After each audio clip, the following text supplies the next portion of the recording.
How you guys doing today? It's Anthony Gangi. Welcome to another episode of Chair Talk. Guys, we're going to talk about 3 unseen benefits that will be for our new people entering corrections. So these are things that we did not have going in. Now, for all the naysayers who believe there is no benefit at this point in entering corrections, I, of course, am going to disagree. My job is to motivate people to get them into this profession. Because at the end of the day, we want good, solid people walking next to us. So I understand your perspective. I understand that sometimes there's obviously that bit of animosity. But having said that, I'm trying to make sure that we deliver a positive message in our effort to get good, solid people into this profession walking next to us, people that we can trust, people that have integrity, people that are competent. So having said that, let's go over 3 unseen benefits that will help our new people into this profession. But it's not even just about them as individuals. I'll talk about how these benefits could also help us as a whole, as a family behind that wall. My guest today is going to be Joe Pomponio. But before I bring him on, let's go over our sponsors. First sponsor is American Military University. If you guys are looking for a degree, seek higher education, please check out American Military University. They're very supportive of what we do in corrections, very supportive of what we do here on Tier Talk. They are getting together programs that can help those in the corrections profession get those degrees that are needed for those higher positions. But the key is also to get those degrees and bring those back into the education realm so we can have experience teaching the new minds about what we do behind the wall. So at least we get a balance of experience in academia. We also have Inmate Manipulation Decoded. That book is now available. It's in stores. It's also at Amazon. The link to that is in the description. Guys, this book sells a lot. I'm very happy with this book. We're 1,000 copies sold. It's used all across the country. It fills that gap when it comes to training, because we do need more training on the process of inmate manipulation. And guys, good news. Now, this is my printed transcript, but this book, How to Succeed in Corrections, Lessons Learned While Working in Prison, has officially been released by Blue 360 Media. It went through a revamp. It's cleaned up. It's got tons and tons of advice, not just from myself, but from other professionals in the field. Guys, there's so much here that can help anyone make corrections a true career. There's tips, advice, passages, stories that are shared. It's just, and what's good about this book, guys, it has pages that you can write in, and then after you take your notes, you could pass the book off to someone who you feel has the greatest potential in reaching, something great in this profession. That's the key. But again, the book is out. The link to that is in the description. This is just a printed manuscript, but it's pretty exciting. I'm going to work with Blue 360 Media once again for another book. We're going to be focusing on rookies. Again, it's a gap right now that I'm trying to fill. I figure, looking back, what are the things that I wish I had, and I'm trying to fulfill that gap. So again, inmate manipulation was born out of that because there wasn't a lot of training on manipulation.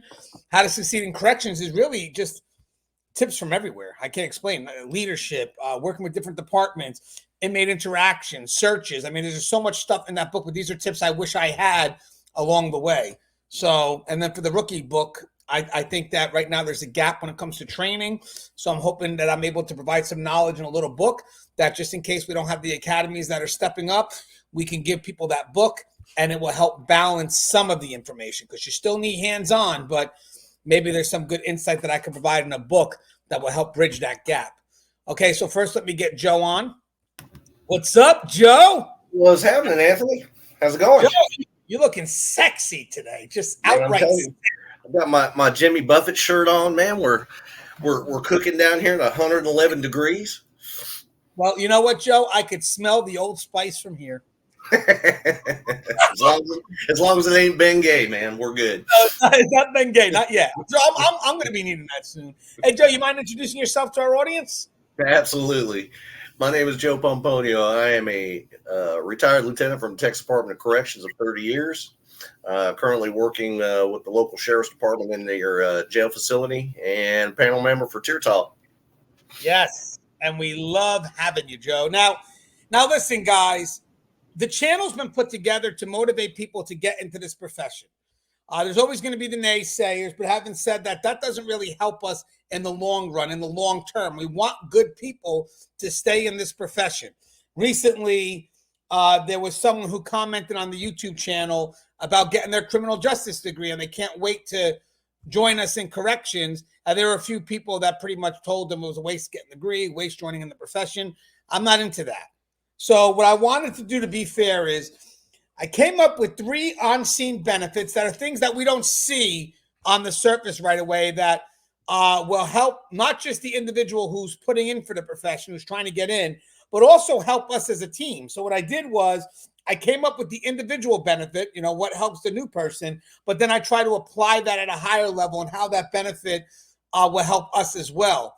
So the first one I got, and again, Joe is not like always. Joe doesn't know what my tips are. He kind of knows what the topic was, but he has no idea where we're going with this. Kind of what I do with Russ. So this is great. This gives us a natural dialogue. Now, mind you, I'm sure there's more than 3, but these are 3 that, came to me right off the bat when I was thinking about this. So 1, resources. Now, when I entered the profession in 2002, and Joe, what year did you enter the profession? I came in 91. All right, so let's go further back. Let's talk about 91. Joe, before you entered the profession, what type of resources did you even have available to let you know what type of profession you're entering into, what's expected of you, what can you expect from the profession? Was there anything back in 91 that even gave you any insight as to what the hell you just got yourself into? Absolutely, man. Absolutely not, man. The only thing I had was whatever TV shows that we happened to see, and we thought that's what gave us our insight until I actually joined and rolled into my first unit, and the 2 did not match at all. And when I tell you we had no resources other than what we were taught at the academy, I didn't take the traditional academy. I took the college course. That was offered at the local community college because I was still working at the time. But the only inside scope that we had to everyday penitentiary life was basically what we were taught during the academy. There was no handbook. There was no how-to manual. No, we were basically given flat guidelines of what we can and can't do, what we are not supposed to do for offenders. There just wasn't any resources at all. I mean, the internet wasn't even available then, so there was no reaching out and Googling it. You're pretty much, other than the academy, you're walking in blind and just winging it. Yeah. So now I wrote a couple of things here. I mean, right now there's resources on all levels that can help fill the gap of knowledge needed to be successful. So these gaps of knowledge are things like what you should expect from the profession, what the profession should expect from you, your mental health, inmate manipulation, staff and inmate interactions, leadership, decision making, the tactical side of corrections, understand the bigger picture, et cetera, et cetera, et cetera. Right now, when I started profession in 2002, we didn't have any of that at all. As I progressed, I noticed that there were a few authors that were publishing books. I remember Keith Helwig was one who had a couple of good books that basically talked about what it's like to work in corrections, but he provided a very rich story. So there was a lot to learn from that. For me, that was the first book I read that had someone with experience who had worked in the profession. We have YouTube channels. Myself, Tier Talk, I started this channel over a decade long, but we were originally on the radio. So we were one of the first pioneers in regards to talking about corrections on a social media platform, because we used to be on iTunes Radio back in 2011. I don't remember any show that actually was about corrections for corrections, by correctional people. And then that morphed into, again, eventually the YouTube channel, the social media platforms that you have out there with all the different groups that have multiple people that work in the profession, groups like Keepers of Chaos, Correctional Officer Brotherhood, Thin Silver Line. The list goes on. I mean, there's correctional groups from every state, and inside those groups are people that know the profession. They help you. They help cultivate you if you have any questions. A lot of people willing to be mentors. I mean, to be honest with you, I never met anybody working corrections. The first time I met people working in corrections is when I decided to work in corrections. So this gives us access to people who have walked the walk, talked the talk. I mean, outside of my own books, Inmate Manipulation Decoded, William Young's got books related to correctional officer mental health, when home becomes a housing unit, nothing that ever happened. I mean, there's books right now that are coming out that just cover the gamut. And if you really start to put everything together, social media, authors, interviews that we got going on, it really does give you a level of understanding from the people who work in the profession. So, Joe, now granted, I got to now move us forward. If you were entering the profession today, not in 1991, so in comparison of what you didn't have to in comparison of what you do have, how much better would you be if you took advantage of the resources we had today when you entered in corrections now, today? Oh, God, it's a night and day difference. I mean, all the resources that are out there now, regardless of, social media platforms, Facebook channels, YouTube channels. There's so much knowledge out there now compared to then. There's no reason why anybody could not and would not be well informed as to what is expected of you and what you're expected to do while in corrections. The resources are unlimited now compared to then. And you're correct. I mean, until I joined corrections, I didn't know of anybody else in corrections other than a friend of mine who actually talked me into going in. But, corrections back then was kind of like buying a new car. You really didn't notice it until you bought a new car, and then everybody started driving the same car every time you looked around. And, same thing with corrections. Once you got into corrections, you started noticing there was a lot of people in corrections. You just never knew. Yeah, but you know what? You're right. It's kind of a obscure profession. It really is in the shadows, and I agree with that. I mean, now as we're starting to come up and voice our concerns, it's a little bit different. But you're right, and I want to add something, because now, how does this benefit us as a whole? Is because now the people that are next to me are coming in with more knowledge. I would like to think that they see this as a career, because I don't think beforehand a lot of people may have seen it as a career, unless they, maybe my father did it, my mother, whatever, family-wise. But for the most part, a lot of people came in and saw it as a stepping stone. So I think for us, we always highlight, at least on this channel that we do, and the groups that we're a part of, that we are not a stepping stone. We are a noble career within, what we do, the law enforcement realm, or just in corrections in general. I mean, whatever service you provide in correction, it is a career-worthy service. So I think letting people know that when you have people that are looking to get into this job and they look at this as a career, they take it more serious. They really start to dive in and understand what it's about. I mean, the key for that understanding, as we talked about, is the exchange of expectations, what I expect from the profession, what the profession expects from me. And now they do all this research, they do all this understanding. More importantly, they find something that they can connect to in this profession, so it answers some why for them. Now this person is coming in with more knowledge, is going to be walking next to you. I find that to be extremely beneficial for someone who, has been in this profession quite some time, and they're looking for people that they can trust or cultivate. I mean, would you agree with that, Joe? Doesn't that help the senior officer a little bit? Oh yeah, absolutely. Because when of course back then, when you came in, or when I came in, you were basically thrown to the wolves, so to speak. It was the job of whatever officer you were working with, excuse me, for that evening or for that morning, to kind of teach you. Whereas now, there's so much access and so much so much reach for knowledge out there now, that they're coming in more well informed. They're coming in a little better guided, because they understand what most of the boundaries are.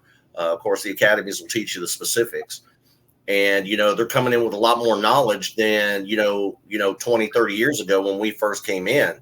Other than what you were taught at the academy, we had, no other knowledge, and there's so much out there now. It's unbelievable the difference that 30 years makes. It's sad, and it makes me feel old to say that, the internet wasn't even on back then, but in some aspects, I guess that made me a better officer because I hungered for that knowledge. I hungered for that information. So I always asked,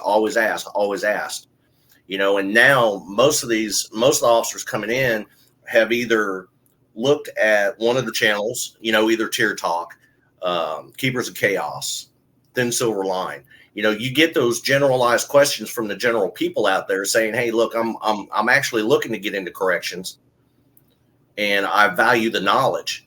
This is something that we didn't have back then. And that's why, technology, a lot of people are naysayers about technology, but I'm telling you, it's made the difference. Like I said, they're coming in more well-informed. They're coming in with better knowledge of the penal system. And they're coming in with a better aspect of what is expected of them as far as being a team player, right, and being a correctional officer. Joe, you're spot on. And I just want to say before we get to the next one is that, by the way, these resources are still with you now as you move through the career. I mean, I have seen people that have watched my channel from years ago and now are a lieutenant or admin. I mean, they're just constantly moving forward, and then we constantly play a part. We cultivate. I think that's a good thing about having these resources is that we able to, get that potential and just cultivate that person to that next level and answer questions that may arise. I mean, simple questions like how to deal with a disrespectful inmate to more complicated questions like how do I manage my staff, my people? I mean, let's be honest, guys, and kind of explain in my book coming out, but a lot of us, when we get promoted, we may get promoted on our technical skill, but we really don't get promoted on our ability to manage people. That's something that, we've been able to try to help a lot of people in understanding the complexity of managing people. Now, the second, unless Joe, you have a thought for that, or you want to get? Oh no, I was just going to say that as far as leadership wise, none of us expected to come into this job. At least I didn't at the time to be a leader, and to be promoted and given that chance was a wonderful opportunity. And I'm telling you, there's no such thing as a perfect leader because we've all learned by trial and error what worked and what didn't work, and learn from your mistakes. Right. And to be honest with you guys, that's why it's great to have resources like that, because we could share those experiences and effort not to have people have to go through that again. Now, this is going to be a little bit controversial because corrections is going through a lot of change. I like to say the word evolve because at the end of the day, where we're at today is directly related to where we were at yesterday. Where we're going to be tomorrow is directly related to where we are today in relationship to where we were yesterday. But having said that, I know a lot of people are scared of change, and it's more of the transition because at the end of the day, most of us know we have to get there, but we just don't understand what it is that we're letting go of the process. And obviously, there's a big discussion on how to keep people motivated towards change. But for today's people, the people that enter this profession, they want to have purpose, they want to have drive, they want to be a part of something. So with that said, when you're entering this profession during these times, this gives you a chance to be innovative, to go ahead and see things from a different perspective. And by the way, guys, I just want to get this out there too, is all because perspectives change doesn't mean your values have.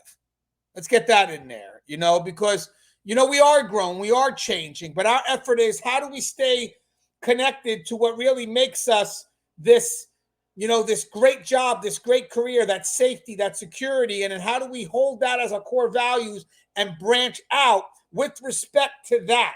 And granted, our perspective has changed just in my experience alone. I've grown. I sometimes I watch the videos I've done years ago and say, wow, I've learned a lot since then. But I've always been able to stay consistent with my core values. I've just expanded more in how I branch out with my knowledge and, what I've been intentionally chasing pretty much has gotten me into the admin position and what I've learned once I am in the admin position. But innovation's key. Right now, change gives us a chance to be innovative, to be a part of it, to create with that ownership mentality. You know what I mean? Like we're building something together. And to be honest with you, the best way for corrections to succeed is for frontline innovation. It is. It's really for us, the people that do the job, to get together and figure out what's the best way to do this more effectively. Because in the end, I mean, let's be honest, frontline is solving problems we don't know even existed at the higher level. But I want to ask Joe something, because if I had to do a comparison between my time when I entered in 2002, and I'm gonna also ask you about your time in 1991. And this goes for management too. So I want management to listen to me, because we are going through changes. Changes allow for innovation, innovation bottom up. You know, that's part of the evolution of what we're doing. I would like to think that when I entered corrections back in 2002, and again, Joe, when you entered in 1991, that we were more automaton. We did as we told. It was authority and compliance. And it was really, we weren't able to ask why. I mean, sure, we can ask how things are done or what am I doing, but we weren't allowed to ask why. I think for now, when it comes to change, we should be in a position where not to circumvent authority, but when there's time, hey, can you explain to me why we did it that way? Because again, we're trying to create that positive momentum. But Joe, what's the difference between yesterday, when we did have that that mentality of authority and comply, where today it's more about change and innovation? Yeah, I mean, yeah, absolutely. When I came in, it was more of a do as I say, don't do as I do era. Do what you're told, and that's it. This is what you're going to do. This is how you're going to do it, and that was pretty much the end of the story. The difference is now is that the academies have gone through more innovative change. I would say proactive. Um, from the actual correctional facilities, due to the fact that most of the staff that govern the correctional academies were people that were on these facilities during the innovative changes. I never was one for big change, but as technology evolved and programs became widespread, you pretty much had no choice but to change. The biggest thing was the whys. Why are we changing, and how is this going to benefit? Um, you know, Whereas today, we've pretty much put that out on the plate right up front as we're teaching them through the academies. In Texas, one of the for the offender population, one of the bigger things is as they come through when they come in on the incoming chain, and we're running classification committee on them. If they don't have a high school graduation or a scholarship or whatever, first thing we do is we enroll them in a GED program. And a lot of people didn't understand why we did that. So as times changed, we incorporated that into the academies to actually show them how it benefits the offender population by lowering the recidivism rate. It gives them a common goal to work towards, something for future preparations once they get out. And, it's totally night and day difference from coming in back in 91 during the do as I say, don't do as I do era. Whereas now, there's a lot of whys and there's a lot of hows and not so much the what ifs, but those are all pretty much incorporated into academies now because nobody really likes change. But if we know the reason why and we're upfront with the information, people are more receptive to it than just coming in one day and saying, okay, from here on, this is what we're going to do. And then you just leave it at that. Yeah, and remember, the why is just an effort from today's workforce to connect to the work. What's the significance behind this task? I mean, it's not meant to circumvent. It's meant to say, hey, I just need to know why, because these people, the new employees, they're looking to connect. They want purpose. They want value behind what they do. So I just want people to know that when people are asking why, that's a good time to share your experience and build that value. Because at the end of the day, you got to admit, what we do in corrections has tremendous value. That's something that no one could ever take away from us, whether they recognize it or appreciate it. There's no doubt that what we do has value. Now, how does this help the group? I look at it this way. We don't know what we don't know. So sometimes we get stuck in our ways as senior people. We get comfortable. We get complacent. And sometimes we need new boots to come in and ask why, to make us rethink, what we're doing and maybe if there is a better way. So for me, having new people come in and showing us that new perspective is great. It could be a great balance when you got new perspective sharing in with the older mentality. I mean, think about how we're able to move forward, evolve, and then wow, that doesn't look good. Hold on. Let me change that one. That did not look good at all. I don't know where that was going, but let me just do it this way. Yeah, because that was, I don't know what the hell I'm holding in my hand that moment. But what I'm trying to say is, if I don't even have to, I'm just going to speak. Let me sit on my hands. Hold on, guys, because this is hard. But just imagine, yeah, guys, I don't know where that was going. Just imagine, evolving. So you got the new perspective of the future, right? Connected with the core values. So we need that.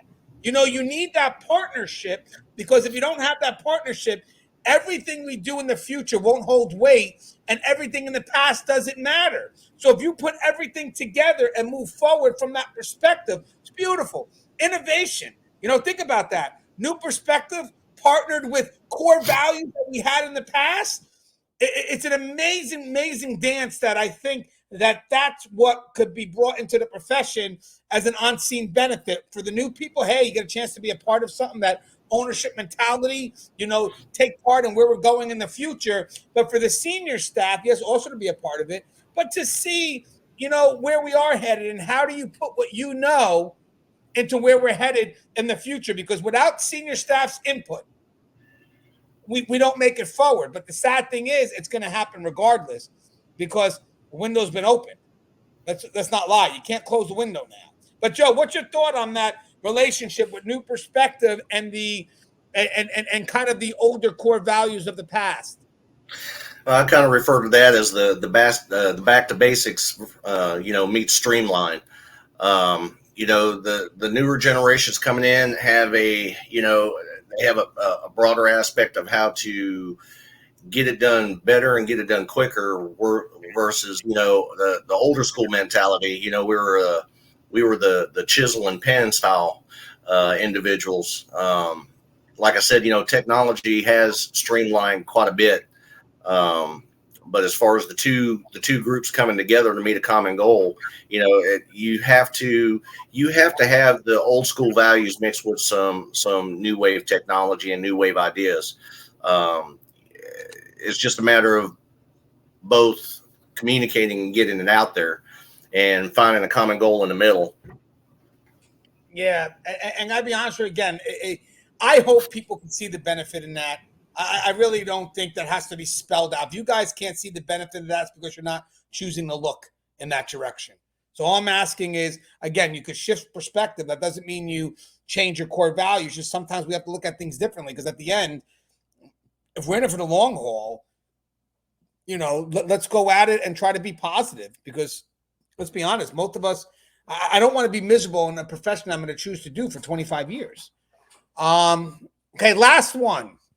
And guys, there's more. This is just more of a quick little discussion. More opportunities. All right, let me explain this real quick, because there's two folds here. And unfortunately, this isn't 100% because you still have nepotism, sad to say. I mean, we all know that exists. But granted, corrections is hurting for staffing in so many different areas. I mean, not just COs on the floor, but just in the support units, the specialized functions, management, and higher up. So again, let's talk the individual first. This job now has a lot more opportunities than it ever did before. You just may have to be a bit more persistent in going after them, because obviously there's still nepotism. But instead of battling for one position, there could be 4 or 5. So there are some definitely more opportunities than there were before. But having said that, people have had to close down some posts because of money wise. But there are certain things that you won't be able to get rid of, or they shouldn't be getting rid of, which are some of those specialized, special operation posts, the investigative division, because these are things that you still need that you really can't cut back on. And then obviously supervisory roles all the way up to the managerial level. So again, we'll talk about the individual first, and I'll tell you how I believe this plays out for us in the bigger bigger term and long term for us as a team. But Joe, you'd have to agree. I mean, there is a balance, but there's definitely, because we are understaffing, there are more opportunities that may be available depending on what it is that you're looking for. Would you agree with that because of the understaffing?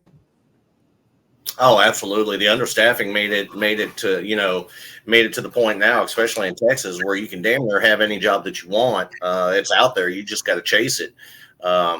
Versus when I first came in, uh, as bad as it is to say, there wasn't much opportunity back then. You had to wait for either somebody to retire or die to be able to reach out for other opportunities.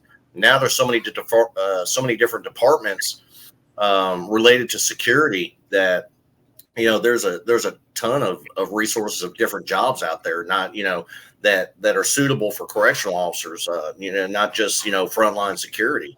You got education, transportation, medical. There's so many different jobs out there that can be obtained now that it's unbelievable. Yeah, and I want to make sure people understand. Like, listen, I know that we've cut back on a lot. I know that, but there's still a lot that's open, and a lot of facilities are doing open houses because there's a lot of opportunities that people may not know of. So I think that when you have the rookies doing their research and their knowledge, part of when they discover this is a career is based on opportunities. So they may not realize, I know in the past I didn't know all the stuff that corrections does. I didn't know all the stuff that they do because I didn't have no way to research it. No one told me, but intentionally I found out throughout my years. Now it's there. I mean, you could talk to people, you could, read books. I mean, you can watch the channel that we're doing and you could see that there's tons of opportunities. And for me, what makes a career is the chance to offer opportunities. Now, how does this affect the team? Now, first, it comes like it's selfish, right? Seeking opportunities. That's for that one person. Well, let me just add a couple of things to this. One is, especially when you're crossing into supervisory roles or managerial roles, sometimes they feel, well, we're promoting people too young. And sometimes the people that argue that are people that never go out for these positions. So I don't really, I get what you're saying, but if you really felt something about that, then go out, fight for these positions. But with that said, we may be promoting people too young, but let me tell the people that, this is the people that are getting promoted. There's a saying, I think it's from C.S. Lewis, when you enter these positions, right, you got to be humble. So it's not about thinking less of yourself when you're humble, but rather thinking about yourself less. So having said that, I think the key to this all is that if you do get those supervisory positions, if you enter humble, that gives you a chance to learn the position. I remember when I was out in Nebraska and the one guy was concerned because he entered the supervisory role only a few years in. And I'm like, well, you're concerned because you think you have to know everything. And that's not what you were hired. You were hired because you have potential to learn. So how do you learn? Is you go back and you talk to the experts that are doing the job. At the end of the day is the technical skill. I get it. You may have some technical skill, but probably not where it needs to be with that amount of time in. But having said that, you really are not really hired for that one technical skill. You should be hired for your potential to manage people. Because at the end of the day, when I'm looking for someone if I'm a sergeant and I got to go do a cell extraction, yeah, I may have done some in the past. I may have some skill. But having said that, my officers on the floor, how can I help you? My job as a supervisor to help them. They're the experts now. If I can guide them, let me know. But in the meantime, what's the best way for you guys to get this done? I think that's the thing about supervisors and management today is that we're cultivating people to be leaders. We're empowering them. So basically, this is what we got to do. How do you want to get it done? That's the key in good leadership. It's basically you delegate the what, but you push down the how and give your people a chance to figure out what's the best course of action because they do the job every day. So again, if you're seeking that leadership position and you're getting it young, well, okay, but just go in humble, knowing that, hey, I'm going to need, my officers who have been here a little bit longer to kind of tell me, or to help guide me through it. Now, granted, sometimes more senior officers, I mean, you get some that are humble, but you got someone that's been hired after 20-something years that think they know it all. And they're not looking for advice. They want it done this way because they've been doing that way for years. So I think another good thing, because that's a good thing to have someone that's younger that's willing to learn and not so stuck in the ways of what was done yesterday. But I think another good thing is, and this is where I hope people could see this, because again, I'm trying to bring up some benefits here, is that it does give longevity to the profession. I mean, a lot of people sometimes may decide to move up towards the end of their career because they're trying to seize, more money as they move up. But it doesn't allow for some level of longevity and consistency in those higher positions, which is needed. So if you get a good leader who is humble entering in, got a few years in, humbled into the leadership position, basically, went up knowing that they didn't know everything, they could develop some longer term consistency because they're going to be in the position hopefully for a little bit longer. But what's your thoughts on this, Joe, when it comes to opportunities, the benefits, and how could this, this help our senior staff? How does it balance? Well, I mean, it helps it balance because it gives both parties a sense of value and a sense of purpose. When the younger generation comes to the older generation for wisdom or advice, back then we were considered the brick walls, and now the younger generation have found ways to streamline processes. Um, they can either go over our brick wall or go around our brick wall. And, for somebody to have enough initiative to go to their supervisor and say, hey, look, Lou, I know this is the way we're doing, but what if we try it this way? Being one of those young supervisors, I was that one. I was promoted to sergeant at the age of 24, and 2 years later, I was promoted to lieutenant at the age of 26. And the one thing I took going into that job was the fact that everybody should have a voice. Everybody should have an input. The people below you are not just your robots to get things done. And if you allow them to voice their questions and kind of insert, what they see and some of their knowledge, sometimes, newly incoming people seeing things outside the box isn't a bad thing. Being stuck in your ways is probably one of the most devastating things you can do, because you're not opening your mind or your eyes to things that can be done better, quicker, still secure, and within policy and guidelines, and, the one thing you never want to do is as an older vet is hamper the new recruits coming in, because they tend to see things a little different from you because of the error gap that we came in versus what they came in. And you never want to shut that down, because everybody deserves to have a sense of value, have a sense of purpose, and a sense of initiative. And those are the three things. If you cultivate those at some point during their career, you're going to have a damn good leader. Yeah, and guys, I mean, remember, there are some senior officers that will step up. For the most part, since we lost so many people and people are retiring out, most of the people that are in this profession just don't have a lot of time. So, we may sit there and say, well, they're not ready for it. But okay, but I don't think we have time to get them ready. I think we have to cultivate them. I mean, I think that's the big thing now, too, is that it gives us a chance to cultivate these new leaders so they really, truly draw respect for us. I mean, for me, I think it's great if, let's say I was a young guy or a young woman, I'm getting ready to move up. I only have a few years in, but unfortunately, this is what it is. If Joe was a senior officer, he stays connected with me. He cultivates me. I forever have that connection. In my book, the last story in my book is about my connection to someone that can never move up, but I owe everything to this one individual. And that just kind of humbles you. But that's the true meaning of remember your roots. Remember your roots should not be used to manipulate a supervisor into not writing you when you need to be written up. I mean, a little bit of a scenario there, but, it should be used to kind of let you remember the core values of what this is all about. What are we doing this for?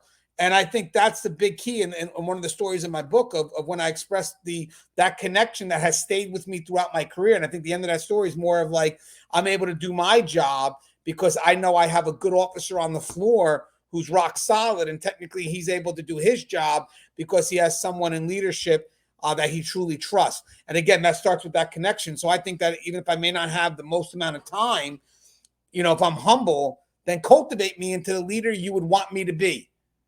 And then hopefully I can live out on those honest expectations, those honest professional expectations. So again, it gives you a chance to create an influence into someone who may have a greater impact. But again, that's only if you don't have the drive to maybe some people don't want to be supervisors. It's just not in them. But again, you may not want it, but maybe this person does. And when they get moved up, how do I go ahead and, I may not want it, but that doesn't mean that, I don't think this person should get it. But maybe I can work with that person and we could do this thing together. Doesn't matter where each other stands. At the end of the day, we could still be seen as a family, regardless of what level you sit at. Hey, Joe, anything you'd like to say in closing? Yeah, I mean, for the leaders out there, be mindful that words count. Everything that you say, everything that you do, when dealing with new employees counts. What you say and how you train can leave a lasting effect on those below you. And that's not just for the leaders. That's for the correctional officers who never chose to move up. I can honestly say that I was supported and rooted by some of the best correctional officers out there that taught me. And as I moved up, they chose not to. They remained to stay COs, but they were forever there to support us. And I can't thank them enough.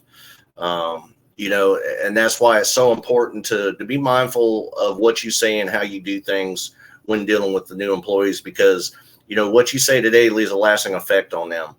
And do everything within your power to bridge that gap between some of your senior COs and some of your new COs, to find a common goal to help them meet in the center. Because I'm telling you, if you can find a not so much a compromise, but a partnership there, you will have a well-tuned machine. Yeah, guys, this is an effort to motivate, get people to understand that there are benefits in this profession, and we have to kind of be intentional in finding that. I mean, these are the benefits that aren't so quick to surface, but they're there. And I try to do my best to try to apply what would be individualized benefits to how it could benefit us as a whole. But again, guys, we need people. I mean, we do. We need people that we can trust. So this is our effort to bring people to the table. And for those that, will be, there's no benefit, whatever. Well, granted, those are the same people that are arguing that we're understaffed and we're not doing enough. I mean, let's be honest, guys. The best way to get people in this profession, believe it or not, is from the front line. As challenges may be, when they get a chance to talk positive about the work that they do. Because no matter what, I know we deserve more pay. Don't get me wrong. I get all that. But no matter what you get paid, or no matter how management may feel, you cannot deny the value of your work. You should still be able to feel fulfilled. I don't need permission from anybody to say that my job is important. And we need to translate that more to the people in the public so they understand that, and they're going to want to come in, because today's workforce, these young people, they want to do work that has value. They want to do work that feels purposeful, something that they can look back on and be tall and, stand tall and feel proud of the work that they've done. And the one thing they will not do, and I know this for a fact, is to come in at day one and listen to Joe grunt about 25 years of being disenfranchised and then expecting me for just having one day to understand that. I'll be like, you know what? I just don't want to be like Joe, and I'll be out the next day. Just how it is. These people want to choose the work that they do. They don't want to feel like they're being forced. So maybe we can help lean them towards the fact that this is a great job. It's a great career, and I'm glad you chose it. I'm glad you're not settling into something else. As always, guys, the show is Teared Up. If you haven't, please subscribe, interact, engage, comment, hit that bell. Bell's going to notify you every time I post a video. Don't forget, my book is out. The book is out, guys. It's a good book. There it is. It's out by Blue 360 Media. So get it now while it is hot. Pre-sales are just broke the records. Well, I don't my record. You know what I mean? So I didn't say which records it was. I just said my records. As always, guys, stay safe.